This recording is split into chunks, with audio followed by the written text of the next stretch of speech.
राधे राधे। हरे कृष्णा। प्रिय भक्तजनों, आज हम सबका बड़ा ही सौभाग्य है कि जो आज हम देवशयनी एकादशी की कथा को सुनने के लिए एकत्रित हुए हैं। भगवान लक्ष्मी नारायण की कृपा के बिना हम किसी कथा को नहीं सुन सकते। तो ये आज भगवान का ही आशीर्वाद है कि जो आज हम और आप मिलकर कथा का रसपान कर रहे हैं। प्रिय भक्तों, आइए देवशयनी एकादशी के दिन सुनी जाने वाली संपूर्ण पौराणिक कथाओं को सुनते हैं। प्रिय भक्तजनों, ऐसा माना जाता है इस कथा को सुनने से 84 लाख योनियों के बंधन से मुक्ति मिल जाती है।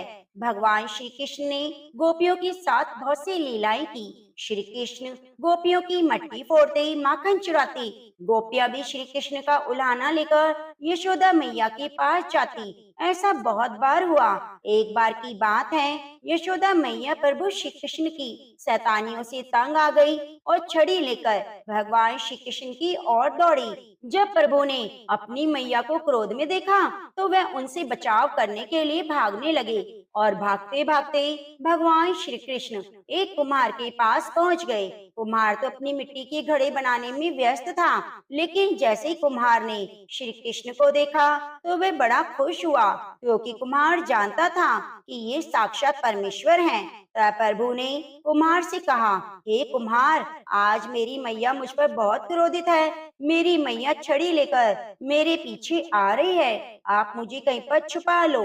तब कुम्हार ने श्री कृष्ण जी को एक बड़े मटके के नीचे छुपा दिया और कुछ ही देर में माता यशोदा भी वहाँ पर आ गई। कुम्हार से पूछने लगी, ओ कुम्हार, क्या तुमने मेरे कन्हैया को कहीं देखा है? तो कुम्हार ने कह दिया, नहीं माता, मैंने अपने कन्हैया को नहीं देखा। श्री कृष्ण जी यह सारी बातें घड़े के नीचे छुपकर सुन रहे थे, तो मैया तो वहाँ से चली गई। अब प्रभु श्री कृष्ण जी कुम्हार से कहते हैं, हे कुम्हार, यदि मैया चली गई है तो मुझे इस घड़े से बाहर निकालो। कुम्हार बोला, ऐसे नहीं प्रभु जी, पहले मुझे 84 लाख योनियों के बंधन से मुक्त करने का वचन दो। भगवान मुस्कुराए और कहा, ठीक है, मैं तुम्हें 84 लाख योनियों के बंधन से मुक्त करने का वचन देता हूँ। अब तो तुम मुझे बाहर निकालो। कुम्हार कहने लगा, मुझे अकेले नहीं प्रभु, मेरे परिवार को भी, सभी लोगों को 84 लाख योनियों के बंधन से मुक्त करने का वचन दो, तो मैं आपको घड़े से बाहर निकालूंगा। भगवान कहने लगे, चलो ठीक है, मैं उनको भी 84 लाख योनियों के बंधन से मुक्त होने का वचन देता हूँ। अब तो तुम मुझे घड़े से बाहर निकालो। अब कुम्हार फिर से कहता है, बस प्रभु जी, एक विनती है, उसे पूरा करने का वचन दो तो मैं आपको घड़े से बाहर निकाल दूंगा। भगवान बोले, वो भी बता दो, क्या कहना चाहते हो? कुम्हार कहने लगा, हे प्रभु, जिस घड़े के नीचे आप छुपे हो उसकी मिट्टी मेरी बैलों के ऊपर लाद कर लाई गई है। मेरी बैलों को भी 84 के बंधन से मुक्त करने का वचन दो। भगवान ने कुम्हार के प्रेम में प्रसन्न होकर उन बैलों को भी 84 के बंधन से मुक्त होने का वचन दिया। भगवान श्री कृष्ण बोले, अब तो तुम्हारी सब इच्छाएं पूरी हो गई, मुझे घड़े से बाहर निकालो।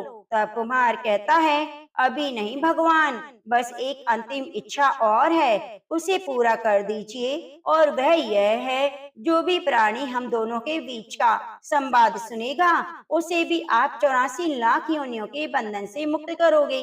बस यह वचन दे दो तो मैं आपको इस घड़े से बाहर निकाल दूंगा। कुम्हार की प्रेम भरी बातों को सुनकर प्रभु श्री कृष्ण खुश हुए और कुम्हार की इच्छा को पूरा करने का वचन दिया। फिर कुम्हार ने भगवान को घड़े के बाहर निकाला, उनके चरणों में साष्टांग प्रणाम किया, श्री कृष्ण के चरण धोए, उनका चरणामृत पिया, पूरी झोपड़ी में चरणामृत का छिड़काव किया, प्रभु जी को गले लगाकर इतना रोया कि प्रभु में विलीन हो गया। प्रिय भक्तजनों, जो बाल श्री कृष्ण की 7 कोस लंबे चौड़े गोवर्धन पर्वत को अपनी एक उंगली पर उठा सकते हैं, तो क्या वे घड़ा नहीं उठा सकते थे? लेकिन बिना प्रेम रीझे नहीं, नटवर नंद किशोर, कोई कितने भी यज्ञ करे, अनुष्ठान करे, कितना भी दान करे, चाहे कितनी भी भक्ति करे, लेकिन जब तक प्राणी मात्र के लिए प्रेम नहीं, भगवान श्री कृष्ण नहीं मिल सकते।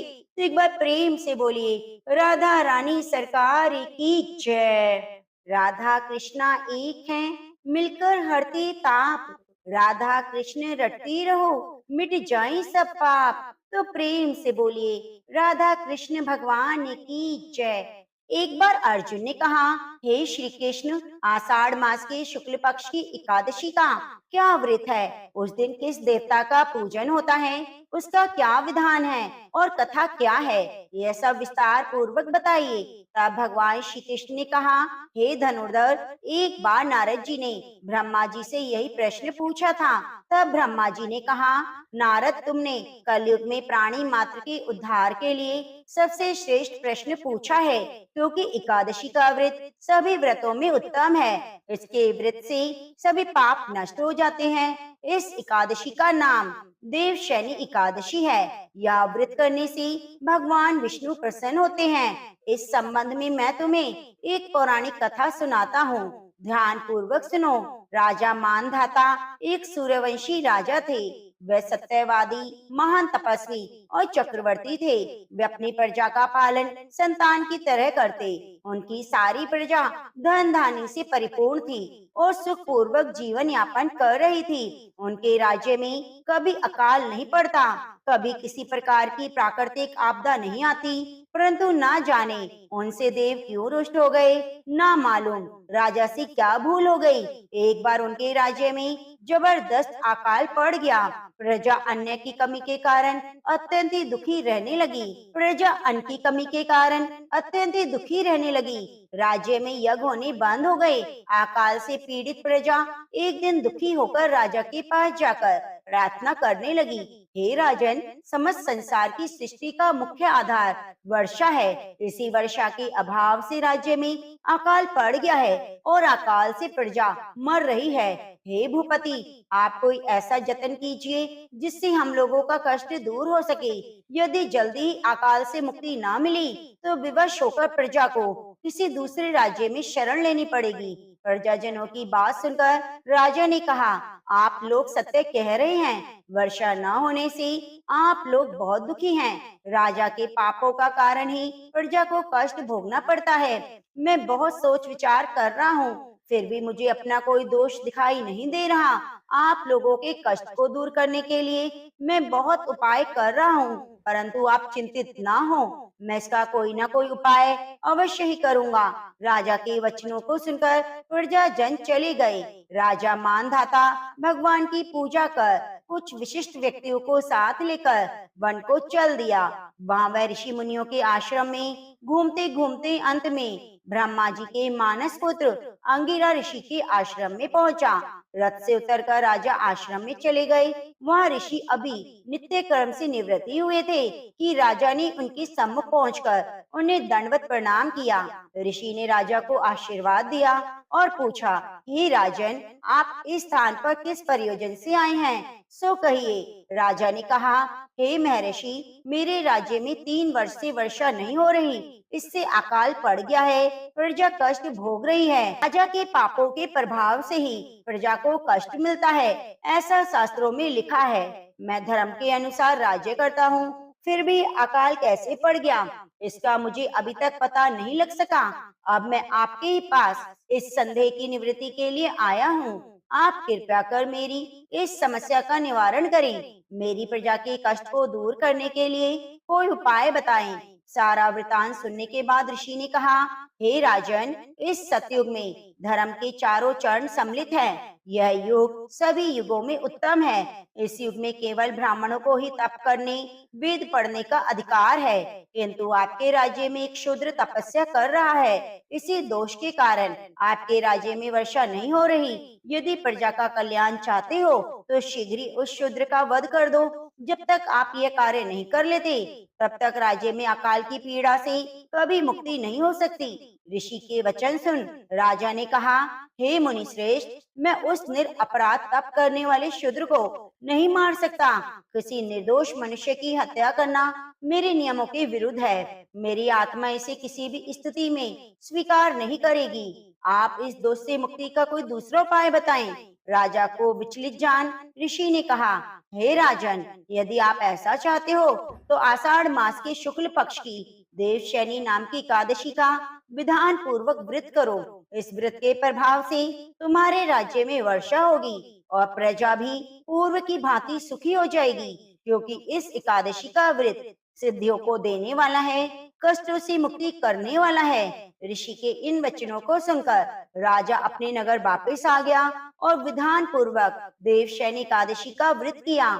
इस व्रत के प्रभाव से राज्य में अच्छी वर्षा हुई, प्रजा को अकाल से मुक्ति मिली। इस व्रत को करने से भगवान विष्णु, माँ लक्ष्मी प्रसन्न होते हैं। अतः मोक्ष की इच्छा रखने वाले मनुष्यों को इस एकादशी का व्रत करना चाहिए। चातुर्मास व्रत भी इसी एकादशी के व्रत से आरंभ हो जाता है।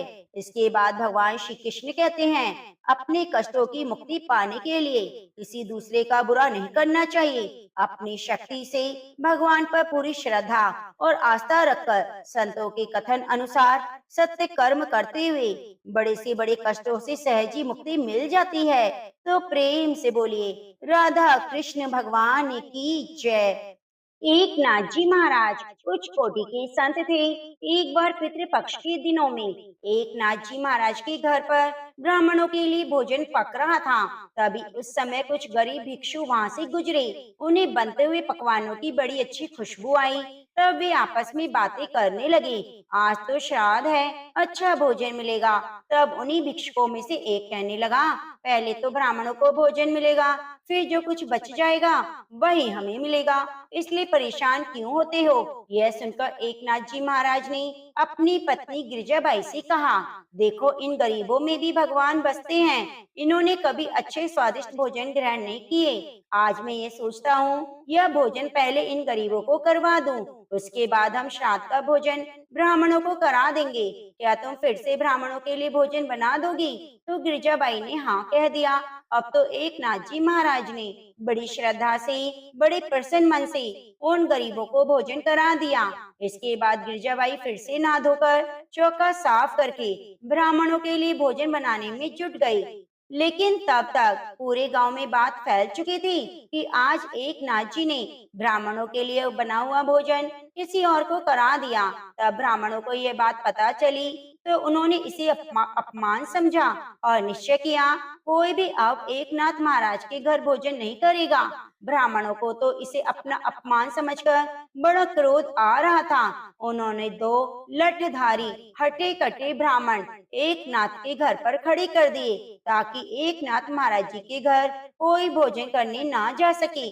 जब भोजन तैयार हो गया तब एक नाथ महाराज जी को पता चला कि कोई भी ब्राह्मण उनके घर भोजन करने नहीं आएगा। तब उन्होंने क्या किया, अपनी संकल्प शक्ति, तप शक्ति से जो ब्राह्मण नहीं आ रहे थे उन्हीं के दादा, पिता, चाचा, परिवार के बाकी मृत लोगों का आह्वान किया। जो पितर बन चुके थे वे सबकी सब तुरंत प्रकट हो गए। फिर एक नाथ जी ने उन्हें बड़े सम्मान के साथ कहा, आप सभी मेरे यहाँ भोजन ग्रहण कीजिए। फिर वे सब ब्राह्मण एक पंक्ति में बैठकर भोजन करने लगे। जब आचमन के समय गाए जाने वाले श्लोक की आवाज बाहर खड़े लठधारी ब्राह्मणों के कानों में पड़ी तो सोचने लगे, हमने तो अंदर किसी को नहीं जाने दिया, ये एक नाथ किसको भोजन करा रहा है। जब उन्होंने दरवाजे के भीतर झांक कर देखा तो वे दंग रह गए। अंदर तो ब्राह्मणों की पंक्ति लगी हुई थी जिसमें उनके चाचा, दादा, परदादा, गांव के कई लोग पितर वहां मौजूद थे। वे सभी बड़े प्रसन्न मन से भोजन कर रहे थे। ये सब दृश्य देखकर वे ब्राह्मण जो द्वार पर खड़े होकर पहरेदारी कर रहे थे हैरान हो गए। उन्होंने सोचा, हमने तो पलक तक नहीं झपकी ताकि अंदर कोई आना जा सके, ये सब कैसे पहुंच गए। अब वे दौड़े दौड़े और सभी गांव वालों को खबर कर दी। हम तो बाहर द्वार पर पहरा दे रहे थे, उधर एक नाथ जी के घर पर तो हमारे पितर श्राद्ध का भोजन कर रहे हैं। सुनते ही सारे लोग एक नाथ जी के घर के बाहर जमा हो गए। उस समय एक नाथ जी महाराज उन पितरों को विदाई दे रहे थे। यह देखकर अब सभी गांव वालों के सिर शर्म से झुक गए। उन्होंने एक नाथ जी से क्षमा मांगी। एक नाथ महाराज जी उच्च कोटि के ब्राह्मण थे, उन्होंने सबको क्षमा कर दिया। एक सच्चा योगी अपनी संकल्प शक्ति से पितरों को भी प्रकट कर सकता है। यह आज उन सभी ने अपने सामने साक्षात देख लिया था। तो यह होती है संकल्प शक्ति। अगर मन सच्चा हो तो भगवान हमें अवश्य ही दर्शन देते हैं। अब आइए सुनते हैं शनिवार के दिन शनिदेव की पवित्र कथा। ओम सम शनिश्चराय नमः।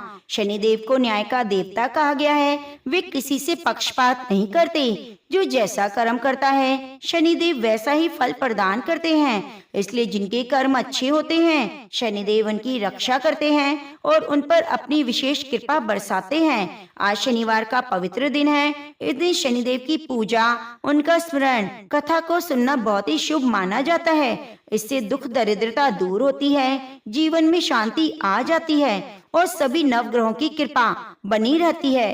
तो आइए शनिदेव की कथा शुरू करने से पहले हम सभी सच्चे मन से शनिदेव से प्रार्थना करें। हे शनिदेव महाराज, हमारे कर्मों को अच्छा और शुद्ध बनाएं, हमें सही सोच और सद्बुद्धि दें, हमारे दुख संकट दूर करें, हम सब पर अपनी कृपा बनाए रखें। हम सब आपको बारंबार प्रणाम करते हैं। एक बार की बात है, सभी नवग्रहों में जिनमें सूर्य, चंद्र, मंगल, बुध, बृहस्पति, शुक्र, शनि, राहु, केतु में विवाद छिड़ गया कि इन सब में सबसे बड़ा कौन। सभी आपस में विवाद करने लगे, लेकिन कोई निर्णय ना मिला। देवराज इंद्र के पास सभी निर्णय के लिए पहुँचे। सभी ग्रह को अपने सामने उपस्थित देखकर इंद्रदेव घबरा गए। फिर उन्होंने निर्णय करने में अपनी असमर्थता जताई, परंतु उन्होंने यह भी कहा कि इस समय पृथ्वी पर राजा विक्रमादित्य का राज है, जो अति न्यायप्रिय है। वे इसका निर्णय कर सकते हैं। तब सभी ग्रह एक साथ राजा विक्रमादित्य के पास पहुँचे और अपना विवाद बताया, साथ ही निर्णय करने के लिए भी कहा। राजा विक्रमादित्य इस समस्या से चिंतित थे, क्योंकि वे जानते थे कि किसी को भी छोटा बताया तो वह क्रोधित हो उठेगा। तब राजा को एक उपाय सूझा। उन्होंने स्वर्ण, रजत, कांस, पीतल, शीशा, रांगा, जस्ता और अभ्रक और लोहे के 9 सिंहासन बनवाए और उन्हें इसी क्रम में रख दिया। फिर उन सब से निवेदन किया कि आप सभी अपने अपने सिंहासन पर ग्रहण करें। जो भी अंतिम सिंहासन पर बैठेगा वही सबसे छोटा होगा। इसके अनुसार लौह सिंहासन सबसे बाद में होने के कारण शनिदेव सबसे बाद में बैठे तो वह छोटे कहलाए। अब शनिदेव को लगा राजा ने ऐसा जानबूझकर किया है, तो वे क्रोध में आकर राजा विक्रमादित्य से बोले, राजा तू मुझे नहीं जानता। सूर्य एक राशि में 1 महीना, चंद्रमा 2.25 दिन, मंगल 1.5 महीना, बृहस्पति 13 महीने, बुध और शुक्र 1-1 महीने विचरण करते हैं, लेकिन मैं 2.5 से 7 साल तक रहता हूँ। बड़ों बड़ों को मैंने विनाश कर दिया है। श्री राम की 7.5 आई तो उन्हें वनवास हो गया। रावण की आई तो लंका को वानरों की सेना ने हरा दिया। अब तुम सावधान होकर रहना। ऐसा कहकर कुपित होकर शनिदेव वहां से चले गए। तब अन्य ग्रह भी खुशी खुशी चले गए। कुछ समय बाद राजा की 7.5 आई। तब शनिदेव घोड़ों का सौदागर बनकर वहां आए। उनके पास कई सारे बढ़िया घोड़े थे। राजा ने समाचार सुना, अपने अश्वपाल को अच्छे घोड़े खरीदने की आज्ञा दी। उसके कई अच्छे घोड़े खरीदे।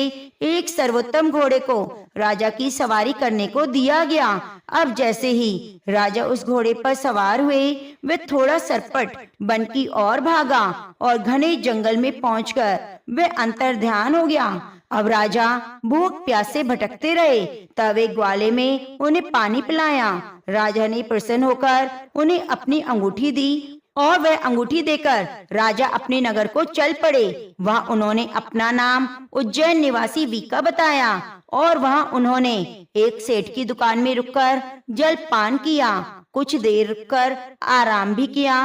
भाग्यवश उस सेठ की दुकान में उस दिन खूब बिक्री हुई। अब सेठ रूप बदले हुए राजा विक्रमादित्य को अपने साथ घर ले गया। वहाँ पर राजा ने खूंटी पर देखा एक हार लटका हुआ है, जिसे खूंटी निगल रही है। देखते ही देखते थोड़ी देर में पूरा हार गायब हो गया। तब सेठ ने वापस आने पर देखा तो हार गायब है। सेठ ने समझा वीका ने ही उसे चुराया है। फिर तो सेठ ने कोतवाल के पास उसे पकड़वा दिया। तब उस नगर के राजा ने भी राजा विक्रमादित्य को चोर समझकर उसके हाथ पैर कटवा दिए और नगर के बाहर फिकवा दिया। वहाँ से एक तेली निकल रहा था, जिसे दया आई। उसने बीका को अपनी गाड़ी में बिठाया।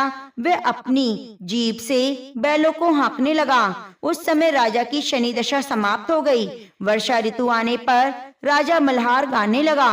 राजा जिस नगर में थे वहाँ की राजकुमारी मन भावनी कोई गाना बहुत पसंद आया और उसने मन ही मन प्रण कर लिया कि वह उस राग गाने वाले से ही विवाह करेगी। राजकुमारी ने दासी को राग गाने वाले को ढूंढने भेजा। तब दासी ने बताया वह तो एक चौरंगा है, अपाहिज है। परंतु राजकुमारी नहीं मानी। अगले ही दिन वे भूख प्यास त्याग कर अनशन पर बैठ गई। कहा कि विवाह करेगी तो उसी से करेगी। बहुत समझाने पर भी अब राजकुमारी नहीं मानी तो राजा ने उस तेली को बुला भेजा और विवाह की तैयारी करने को कहा। फिर तो उसका विवाह राजकुमारी से हो गया। अब एक दिन सोते हुए स्वप्न में शनिदेव ने राजा को दर्शन देकर कहा, राजन देखा तुमने मुझे छोटा बताकर कितना दुख झेला है। तब राजा ने उनसे क्षमा मांगी और प्रार्थना करते हुए कहा, हे शनिदेव जैसा दुख मुझे दिया किसी और को मत दीजिएगा। तब शनिदेव मान गए और कहा, जो मेरी कथा को सुनेगा व्रत करेगा उसे मेरी दशा कोई दुख नहीं भोगना पड़ेगा। जो व्यक्ति रोज मेरा ध्यान करेगा, चींटियों को आटा डालेगा, उसकी सभी मनोकामनाएं पूरी होंगी। ऐसा कहकर शनिदेव राजा को हाथ पैर वापस कर देते हैं। इधर प्रातःकाल आंख खुलने पर राजकुमारी ने देखा तो वह आश्चर्यचकित हुई। तब बीका राजा विक्रमादित्य ने राजकुमारी को बताया कि वे उज्जैन की राजा विक्रमादित्य हैं। जानकर सभी बहुत खुश हुए। सेठ ने जब सुना तो वह राजा के पैरों में गिरकर क्षमा मांगने लगा। राजा ने कहा, यह तो शनिदेव का क्रोध था, इसमें किसी का कोई दोष नहीं। सेठ ने फिर भी निवेदन किया, राजन मुझे तभी शांति होगी जब आप मेरे घर चलकर भोजन करेंगे। तब सेठ ने अपने घर तरह तरह के व्यंजनों से राजा का सत्कार किया। सभी ने देखा खूंटी हार निकल गई थी, वही खूंटी अब हार उगल रही है। सेठ ने अनेकों मोहरों देकर राजा का धन्यवाद किया। इसके बाद राजा रानी को लेकर अपने राज्य वापस आए, जहां उनका खूब धूमधाम से स्वागत किया गया। राजा विक्रमादित्य ने कहा, उन्होंने शनिदेव को छोटा बताया लेकिन वे तो सर्वश्रेष्ठ हैं। तब से राजा विक्रमादित्य के राज्य में शनिदेव की पूजा और कथा रोज होने लगी। शनिदेव की यह दिव्य प्रेरणादायक कथा अब पूर्ण होती है। जिन्होंने भी श्रद्धा से कथा को सुना उन्होंने न केवल शनिदेव की कृपा प्राप्त की बल्कि अपने पापों का भी क्षय किया। कथा श्रवण का यही संदेश है, जो जैसा कर्म करेगा वैसा फल प्राप्त करेगा। शनिदेव यदि कृपा करते हैं तो दुर्भाग्य भी सौभाग्य में बदल जाते हैं। तो प्रार्थना करते हैं हम सब शनिदेव से, हे शनिदेव, हे कर्मों के न्यायाधीश शनिदेव, हमारे अच्छे बुरे सभी कर्मों को क्षमा करें, हमें सही राह दिखाएं, हमारे जीवन में संकट, दरिद्रता, रोग, शत्रुता को दूर करें, धैर्य, विवेक, संयम और सफलता प्रदान करें। शनिदेव की कथा सुनने मात्र से मनुष्य को चंद्र दोष, राहु केतु दोष सभी बाधाएं दूर हो जाती हैं। शनि पीड़ा से मुक्ति मिलती है। जो हर शनिवार को इस कथा को सुनते हैं शनिदेव उनके जीवन की नैया पार लगा देते हैं। ओम सम शनिश्चराय नमः। एक बार एक बूढ़ी माँ ने एकादशी का व्रत रखा, बड़ा ही भक्ति भाव से पूजा अर्चना की। उन्हें वृद्ध अवस्था में क्या बाधा थी, तो वे अपने पुत्र पौत्रों की सुख सुविधा के लिए व्रत रखने लगी। वे दिन भर तो जरा कठोर मन करके अपनी प्यास को रोके रही। दिन में पूजा पाठ किया, कथा कहानी सुनी। पंडित जी को मिट्टी के पात्र में भर भर कर पानी और ऋतुफल दान में दिए। दोना भर भर कर बूरा शक्कर वितरण किया। उन्हें गर्मी के कारण बहुत बेचैनी हो रही थी। इस कारण से बड़ी देर तक पानी में पड़ी रही, पानी की कुल्ला करती रही, मुंह धोती रही। तब कहीं थोड़ा धीर बंध पाया। धूप तो तेज पड़ रही थी, इस कारण बार बार मुंह भी सूख रहा था। बूढ़ी माँ बहुत बेचैन हो रही थी। एक बुढ़ापा, दूसरा भयंकर गर्मी। वृद्ध अवस्था की स्थिति तो कुछ दूसरी होती है।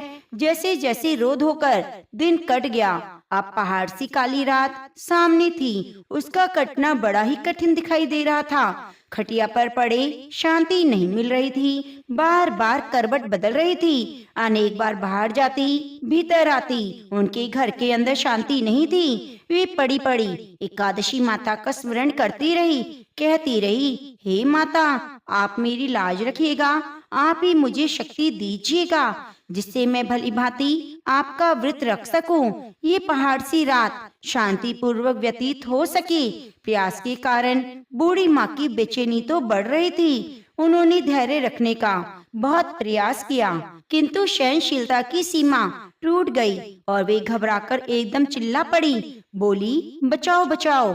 अम्मा का चिल्लाना सुनकर परिवार भर के नर नारी, बच्चे, पड़ोसी एकत्रित होकर बूढ़ी अम्मा की खटिया के समीप पहुंच गए। सबने पूछा, अम्मा जी, आपको क्या हुआ? आप क्यों चिल्ला रही हैं? आप इस वृद्ध अवस्था में यह कठिन व्रत क्यों करती हैं? अम्मा जी, शक्ति से ही भक्ति होती है। थोड़ी ही देर में वे फिर से बोली, अरे हमारे तो प्राण निकले जा रहे हैं, मेरी छाती पर ठंडे पानी का घड़ा रख दो। नातियों ने दादी की छाती पर ठंडे पानी का पात्र रख दिया, तब कहीं उन्हें थोड़ा आराम मिला। थोड़ी देर बाद उन्होंने अपनी आंखें बंद कर ली। एकादशी माता ने सोचा, ये बूढ़ी अम्मा है, बहुत कठोर, जरा जाकर इसकी परीक्षा लूं। वे आधी रात को मुर्गा बनकर टेर लगाने लगी। मुर्गे की आवाज सुनकर दादी माँ जल्दी से उठी, बाहर जाकर आसमान देखा, किंतु आसमान में कहीं भी प्रातःकालीन तारा दिखाई नहीं दिया। वे सोचने लगी, यह मुर्गा क्यों और कैसे बोल गया?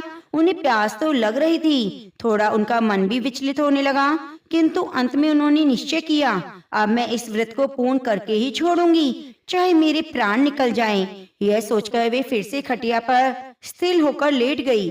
थोड़ी ही देर में एकादशी माता ने उनकी फिर से परीक्षा लेनी चाहिए। एक छोटी सी बालिका एक गिलास में शरबत लेकर उनके सिरहाने खड़ी हो गई और जोर से बोली, दादी जी, सवेरा हो गया, हाथ मुंह धो लो, शरबत पी लो।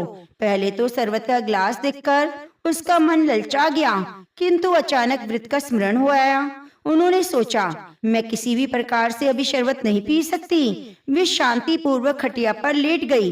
फिर थोड़ी ही देर में उन्हें ऐसे लगा जैसे किसी ने उन्हें पानी के कुएं में पटक दिया हो। वे थोड़ी देर तक उस कुएं में हाथ पांव चलाती रही, किंतु उन्होंने अपने मुंह में पानी की एक बूंद भी नहीं जाने दी और वे दृढ़ता पूर्वक अपना व्रत पालती रही। थोड़ी देर में न जाने सामने आग जलने लगी, जिससे भारी गर्मी बढ़ने लगी। प्यास के कारण प्राण निकलने लगे, किंतु बूढ़ी अम्मा का कोई कुछ नहीं बिगाड़ पाया।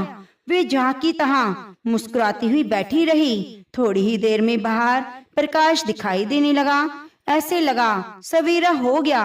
बूढ़ी अम्मा ने बाहर निकलकर देखा तो समझ गई, अभी सवेरा होने में 3-4 घंटे की देरी है। यह जानकर वे शांति पूर्वक इधर उधर घूमने फिरने लगी। एकादशी माता यह बात अच्छी तरह समझ गई, ये बूढ़ी अम्मा किसी भी प्रकार से अपने व्रत से नहीं टल सकती। वे उनके सत्य व्रत को अच्छी तरह से समझ गई। सवेरा होते ही बूढ़ी माता ने स्नान किया, भगवान का पूजन पाठ किया, एकादशी माता की कथा सुनी, ब्राह्मणों को दक्षिणा देकर भोजन कराया। तब कहीं उन्होंने जल ग्रहण किया। कन्याओं को भोजन कराने के बाद अम्मा ने स्वयं भी भोजन किया। उस श्रेष्ठ व्रत के प्रताप से बूढ़ी अम्मा की आयु में वृद्धि हो गई।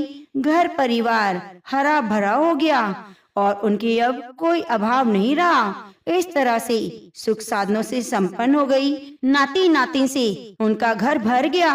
वे उस दिन से 12 महीने की एकादशी का व्रत करने लगी। एकादशी माता के व्रत के प्रभाव से इस संसार में हर सुख को भोग कर अंत में बैकुंठ धाम में चली गई। हे एकादशी माता, जैसे आपने बूढ़ी माता और उसके परिवार को हरा भरा किया, वैसे एकादशी माता जिन्होंने भी एकादशी का व्रत किया है, आपकी कथा को सुना है, उसकी सभी मनोकामनाओं को पूरी करना। तो प्रेम से बोलिए, तुलसी शालिग्राम भगवान की जय। एक बार एक बूढ़ी माई थी जो प्रत्येक एकादशी को श्रद्धा के साथ तुलसी माता की पूजा करती, एकादशी का उपवास करती, नियमित रूप से तुलसी माता को जल से सींचा करती। तुलसी माता में गहरी श्रद्धा थी। वे जब भी तुलसी जी को सींचते समय तुलसी माता से कहती, हे तुलसी माता, सत की दाता, मैं तेरा बिरवा सींचती हूँ, मुझे बहू दे, पीले रंग की धोती दे, मीठा मीठा घास दे, बैकुंठ में बास दे, अच्छी मौत दे, चंदन की काठ दे, अच्छा राज दे, खाने को दाल भात दे, 11 के दिन भगवान श्री कृष्ण का कांधा दे। बुढ़िया माई की यह बातें सुन सुनकर तुलसी माता सूखने लगी। तुलसी माता को यूं सूखते देखकर भगवान कृष्ण ने पूछा, तुलसी, तुम प्रतिदिन क्यों सूखती जा रही हो? तब तुलसी माता ने कहा, बस मेरे मन की बात मत पूछो। भगवान कृष्ण ने कहा, मैं नहीं पूछूंगा तो फिर कौन पूछेगा? तब तुलसी माता कहने लगी, प्रभु, एक बूढ़ी माई आती है और अपनी बात कहकर चली जाती है। मैं उसकी सारी बातें तो पूरी कर दूं, लेकिन कृष्ण का कांधा कहाँ से लाऊंगी? लेकिन कृष्ण जी का कांधा मैं कहाँ से लाऊंगी? भगवान बोले, जब वह मरेगी तो मैं अपने आप ही कांधा देने आ जाऊंगा। तुम बस बूढ़ी माई से कह देना। इसके कुछ दिनों बाद ही बूढ़ी माई मर गई। बूढ़ी माई के मरने पर सारा गांव इकट्ठा हो गया। गांव वाले जब उसका अंतिम संस्कार करने के लिए उन्हें अर्थी पर उठाने लगे तो वे बहुत भारी हो गई, जिस कारण उनकी अर्थी बिल्कुल भी नहीं हिल रही थी। सभी बोले, यह तो बहुत पूजा पाठ करती थी, कोई पाप नहीं किया, फिर भी इतनी भारी कैसे हो गई? तभी वहाँ बूढ़ी ब्राह्मण के वेश में भगवान कृष्ण आए और बोले, भाइयों, यह भीड़ कैसी है?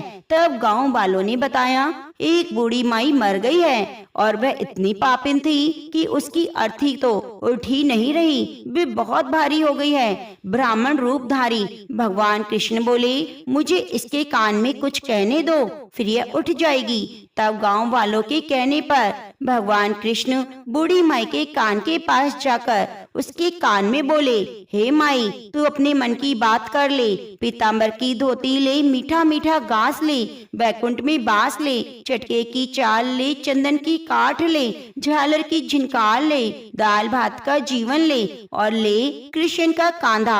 अब तो भगवान की ये सब बातें सुनकर बूढ़ी माई हल्की हो गई। भगवान स्वयं उसे अपने कंधे पर ले गए।